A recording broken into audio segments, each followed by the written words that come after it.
Hey guys, welcome back to The Readers. I hope you are having an amazing day. Let's get right into the stories. The first one is a pro-revenge story. As his health deteriorated, he became increasingly dependent on my mom, Sarah, for various needs. Prior to this, she had never been a particularly caring person and fully exploited his disability and mobility issues as his condition worsened. For years, she claimed to be separated and divorced, engaging in online conversations with other men. She frequently declared her intentions to move away and marry someone else. Moreover, she took advantage of him financially. We explored every legal avenue we could find to have her removed from the house, arrested, or forced out, but our attempts were met with responses that it was a civil matter and nothing could be done. Dad made me his durable power of attorney and added me to all his accounts.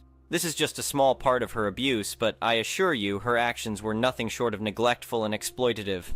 I had tried for years to convince Dad to move in with me, but he was adamant about staying in the house he had worked so hard to pay for. "Son," he'd say, his voice weak but determined, "this house is my life's work. I can't just leave it behind." I brought him home on hospice care on February 28, 2025, and did everything in my power to ensure his final days were as comfortable and peaceful as possible. After meeting with the funeral home to carry out his final wishes, I was informed they required consent from my mother for the cremation. When I approached her about it, she initially refused. "Cremation? Absolutely not," she snapped. "I won't allow it." It came as no surprise, but she eventually agreed after I allowed her to keep the Social Security survivor benefits, which would have been hers anyway. "Fine," she said, her voice dripping with disdain. "You can cremate him, but I'm keeping every penny of those benefits." I wrote Dad's obituary and deliberately left Sarah out of it. There wasn't a single word or mention that he had ever been married or had a spouse. I didn't believe she deserved to be recognized or viewed as a grieving widow when she had spent their marriage being a terrible spouse and person. She was furious when she saw the obituary, and there were numerous questions from friends and family. "How dare you!" she screamed over the phone. "I was his wife for 40 years!" "A wife in name only," I replied coldly. I've spent years in therapy working through maternal narcissistic abuse, and I firmly believe that if she didn't want me to talk about it, she shouldn't have done it. When people asked about the obituary, I was honest about the years of abuse my father and I had endured from her. "Why isn't your mother mentioned in the obituary?" a family friend asked gently. I took a deep breath and replied, "Because she doesn't deserve to be. She abused and neglected Dad for years. I won't pretend otherwise now that he's gone. I've completely shattered the public image and victim complex she had spent years cultivating. I might be seen as the villain in this scenario, but I'd do it again in a heartbeat. My dad deserved better, and I refused to let his memory be tarnished by her false grief." The next one is an entitled people's story. I never thought I'd witness something so shocking in my quiet suburban neighborhood. It was a sunny Saturday afternoon, and I was out for a walk when I saw the whole thing go down. There's this sweet older lady named Margaret who lives down the street. She's in her 70s and uses a wheelchair due to severe arthritis. Everyone in the neighborhood knows and loves Margaret. She's always got a kind word for people and often sits out on her porch waving to passers-by. So I'm walking by Margaret's house and I see her out front struggling to get her wheelchair up the slight incline of her driveway. Before I can offer to help, this other woman comes storming up. I recognized her as Karen, a newcomer to the neighborhood who'd already made waves with her entitled attitude. Karen marches right up to Margaret and starts yelling, "That's my wheelchair! I've been looking everywhere for it! How dare you steal it!" Margaret looked absolutely bewildered. "I'm sorry, but this is my personal wheelchair. I've had it for years," she tried to explain calmly. But Karen wasn't having it. She kept insisting the wheelchair belonged to her grandmother, who had recently passed away. Margaret again tried to point out that this was her own chair, even showing Karen where her name was engraved on the armrest. Instead of backing down, Karen completely lost it. To my horror, she actually grabbed Margaret and started trying to forcibly remove her from the wheelchair. Margaret cried out in pain as Karen roughly manhandled her fragile body. I rushed over, shouting at Karen to stop. But she was in such a frenzy that she shoved Margaret fully out of the chair, sending the poor woman tumbling onto the concrete driveway. I heard Margaret cry out as she hit the ground hard. "What the hell is wrong with you?" I yelled at Karen as I knelt down to check on Margaret. She was scraped up and in obvious pain, but thankfully nothing seemed broken. Karen just sneered down at us. "This thief got what she deserved. This wheelchair belongs to my family and I'm taking it back." And with that, she started wheeling the chair away down the street. I was absolutely livid, but my first priority was making sure Margaret was okay. I helped her sit up carefully and called cop to get an ambulance. Margaret was in tears, both from pain and shock at what had happened. As we waited for the ambulance, I saw our neighbor Tom run out of his house. He must have witnessed the whole thing from his window. Tom took off down the street after Karen. A few minutes later, he came back pushing Margaret's wheelchair with a scowling Karen trailing behind him. I caught up to her and blocked her path, Tom explained. Told her she wasn't going anywhere with Margaret's chair. She tried to make a scene, but I just kept repeating that I saw the whole thing and would be happy to tell the police. Karen stomped her foot like a child. "This isn't over. That chair belongs to my family and I will get it back." Thankfully, the police arrived along with the ambulance. I gave them a full account of what happened, as did Tom. Karen tried to spin some story about Margaret stealing the chair, but it quickly fell apart under questioning. The officers examined the wheelchair and found not only Margaret's name engraved on it, but also documentation inside a pouch on the back with her name and medical details. They asked Karen if she had any proof the chair belonged to her family. She blustered and made excuses, but of course had nothing to back up her claim. In the end, Karen was arrested for assault and attempted theft. As they put her in the cop car, she was screeching about how we'd all regret this and her lawyer would make us pay. Margaret was taken to the hospital to get checked out. She had some nasty bruising and was pretty shaken up, but fortunately no broken bones. I visited her the next day and she was in good spirits despite everything. "I just can't understand why someone would do something like that," Margaret said sadly. "Even if she truly thought it was her grandmother's chair, why not just talk to me about it calmly?" I shook my head. "Some people are just entitled and think the world owes them whatever they want. I'm just glad you're okay." The next few weeks were a whirlwind of police statements and legal proceedings. Karen tried to fight the charges, but between multiple witness accounts and security camera footage from nearby houses, the case against her was rock solid. She ended up pleading guilty to lesser charges to avoid jail time. The judge gave her 200 hours of community service, mandatory anger management classes, and ordered her to pay restitution to Margaret for her medical bills. The icing on the cake was that Karen's husband was so mortified by her behavior that he filed for divorce. Last I heard, she'd moved out of the neighborhood. Good riddance, if you ask me.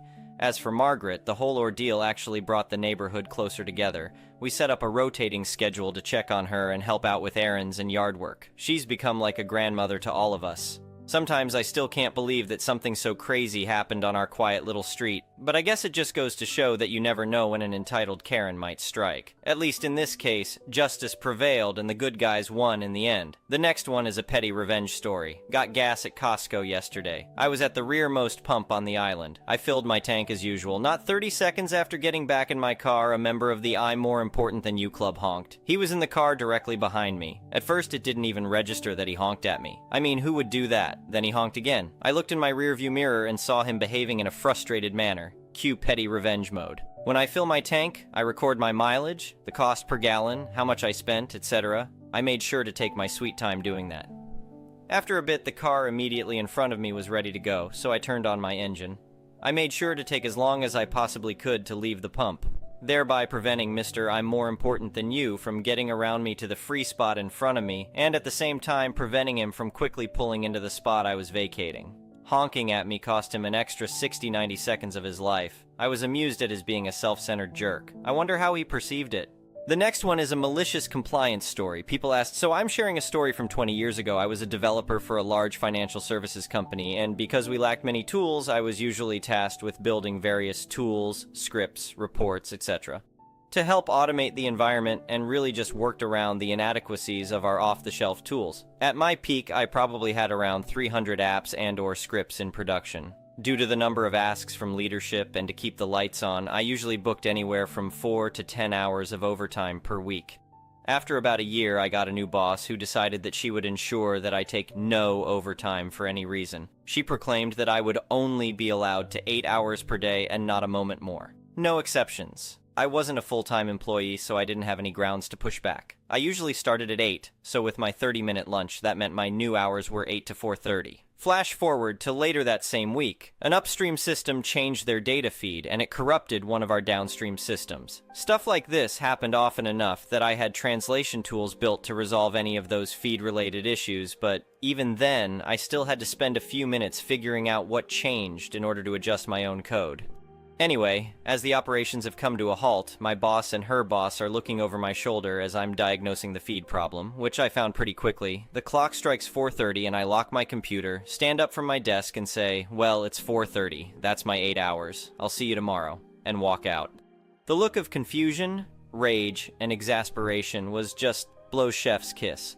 At this point, all of our overnight backups have stopped and will not run until I resolve things. This means a global financial institution no longer has any data backups being made for that entire night and will be completely screwed if, well, anything happens. Flash forward to the next morning as I walked to my desk at 7:56, as I made sure to never be in a situation where I could be called out as coming in late. My boss's boss is waiting for me. He directs me into his office and very calmly says, "Moving forward, I'll manage your timesheet and you can take as many hours as you need." I left that job about 5 months later, and the entire building was laid off about 2 months after that. Only 2 of about 200 people weren't laid off, and one of those people was the guy I hired to backfill me as someone had to keep all the code running.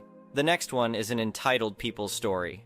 I debated telling this last story after the whole saga with my mother-in-law and ex-wife, but I mentioned it before so many times that I may as well tell it, but it'll probably be my last post here. I know it seems I dealt with a lot of terrible people in my life. I suppose I was just a magnet for it. My terrible mother, my terrible ex-wife, my terrible mother-in-law, passed away before becoming ex-mother-in-law, bad co-worker that gave out my phone number to my mother, and lastly some bad roommates from my college days. But beyond all that, I haven't really dealt with much anyone else of note. I've got good friends, a good job, and I'm physically active, but there were times I was just drawing in narcissists. Hopefully no more. Back in college, I had to deal with 3 bad roommate guys for 6 months. It was community college, so no dorm, just a rundown apartment that looked right out of the 80s. I was balancing school and part-time work, so didn't have a lot of money. Funny thing is, I was literally the only one there who knew anything about cooking, much less did dishes. I wasn't one of those hardcore couponers, and there was really only 2 good stores in walking biking distance. One a typical supermarket, the other a small discount food store. That's where I went the most. I was also no stranger to the local thrift store. My roommates mostly ate junk food or whatever else they could grab that was already made, so for obvious reasons I couldn't keep leftovers. We also had fights about them not doing their share of cleaning, but that was resolved later as well. 2 of these guys said they were friends before college, and the 3rd roommate fit right in with them for a while. The drama over the food first started when I made myself an egg sandwich for breakfast. 2 eggs over easy or medium, with your choice of cheese, bread, and mayo. It's actually pretty good, and a solid breakfast.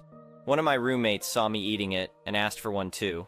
I apologetically said no because I was on a tight food budget and the frying pan was already in the sink. He rolled his eyes at me and groaned. I told him they were easy to make them himself if he bought the ingredients, but he balked at the notion. Another day I made mashed soft-boiled eggs for breakfast.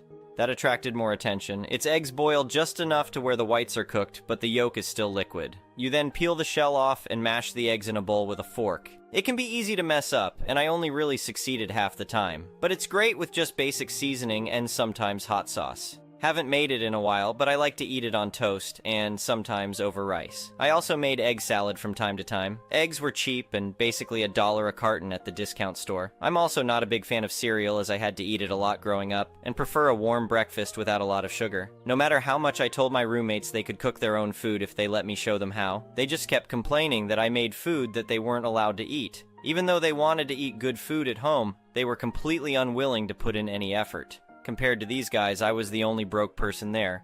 They all had the latest gaming consoles and new laptops. One of them even had a car. I had an old N64 and CRT TV that were pity gifts from friends years prior, a GameCube I'd splurged on, and a used laptop I got secondhand. My roommates were near constantly gaming, watching YouTube, and being general couch potatoes when not in class. I think they thought I'd be a pushover at first. But I'm the kind of guy that seems chill till you push me one step too far, and they did this by stealing my game systems and my food.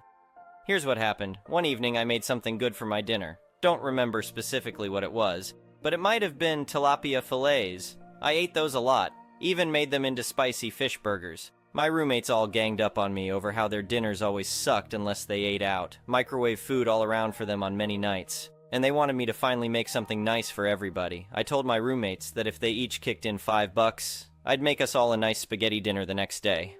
They agreed. My biggest mistake was not collecting the money from them in advance. I went out and got some ground beef, a jar of sauce, a loaf of garlic bread, the noodles, and canned green beans for a side. I whipped up a great dinner, but when I wanted the money from each of them, they laughed at me and refused. They played what they did off as a joke. When I didn't accept that answer, they told me that they were sick of me flaunting my cooking around them and never sharing it. I gave them all the finger and told them I'd never cook for them again, and I stuck to that. They tried several more times, and I always refused. They even offered to pay me again, but still refused to pay me for the first time, so I'm sure they would have just pulled the same stunt again. Money or no money, I had my pride, and I meant it when I said I'd never cook for them again. They started acting like kids whose parents wouldn't feed them around me, and were pretty angry when I called them out on it. I wasn't obligated to be their caretaker. I didn't know what kind of homes these guys came from, but they certainly weren't used to not getting their way. One day I came home from work and found all my food missing from the fridge and cupboards, and none of my roommates were home. I was furious and couldn't even confront them, so I just tried to go play video games to unwind. But my consoles were missing. I lost my mind. I went to see an acquainted neighbor living in one of the apartments down the hall and asked advice from him because he was the one who sold me the GameCube. He had an evil idea and said he'd use his digital camera to record my roommates when I confronted them, if I wanted, but only if I paid him $20. I didn't really have a choice but to agree. When my roommates finally came back, they were all smug, until they realized their gaming consoles and laptops were all missing.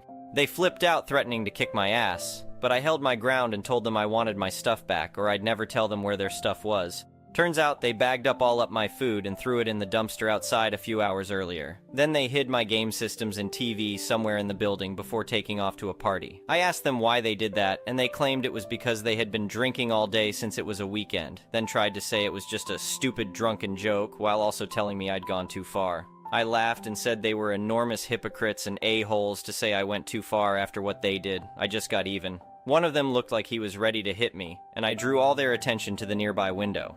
That's when they all saw our neighbor outside the window recording everything with his digital camera. He gave me an okay and took off down the fire escape before my roommates could do anything. I told them that guy just recorded their entire admission. That was bullying, theft, and underage drinking since we were all under 21 at the time. I told them I'd take that recording to the dean if they didn't make things right, because they wouldn't like having that stuff as part of their records. It was well known a couple of girls had been ousted from the college for roommate bullying the previous year. And drinking while underage is also a huge no-no. They all looked like the color had drained from their faces. I told them I wanted my stuff back now and the cost of my food reimbursed. It was their move. They all took off outside as fast as they could. They came back with my game systems and games in a garbage bag and even retrieved my food from the dumpster and expected me to just take it. But I refused to touch the food because it had been in the garbage for hours and I would only accept cash. Additionally, they dropped my TV and it was broken, so I wanted that replaced too. They all hemmed and hawed, but finally asked me what I wanted. I said I wanted a new TV and $60 cash from each of them. They asked why that specific number. I said $50 each to replace my food they tossed, $5 each for the spaghetti dinner that they'd reneged on paying for, and then what remained for having to pay a guy to wait for 2 hours outside our window in the cold to record them. They all got their wallets out and begrudgingly gave me the money. They had all previously bragged about how they had parents and scholarships footing their bills, so they easily had the cash. After getting paid, I told them where to find their stuff I'd hidden, and they stopped bothering me. One of them had a small flat-screen TV in his stuff and just gave it to me to replace what they broke. And then we called things even. But after that, they avoided speaking to me if at all possible. Though eventually they all started getting on each other's nerves since I'd ruined their fun. They also never brought alcohol into the apartment again for fear I'd snitch. And they did try to harass the guy I'd paid to record them. He said he'd take the recording to the dean himself if they bothered him again. So they were so well to do anything about the situation. When the lease renewal came, 2 of the roommates opted to move out of the building because they and the third guy now hated each other. Yeah, they all hated me. But the 2 that left were especially the worst. But they liked each other just fine. Didn't bother to keep tabs on them once they were out. And the few classes we had together they kept away from me in. And the one roommate that stayed actually made some improvement as a person, and made sure to tell the new guys who moved in not to mess with me at all. One of them was pretty cool though, and he actually liked cooking simple home meals like I did. And he also liked Nintendo and bikes. He became my best friend, and still is to this day. We even still play Mario Kart together when we can, and took up cycling together again once I separated from my ex-wife. He's been my greatest support ever, more so than any family I've ever had. Also, for those wondering where I'd hidden my roommate's stuff, I hid them all in their own suitcases that were already put away in the closet, which would have been one of the last places they'd have looked. They were all so pissed it was all right there the whole time. Thank you for watching. I would really appreciate it if you could like the video and subscribe to our channel if you haven't already. We'll see you again tomorrow.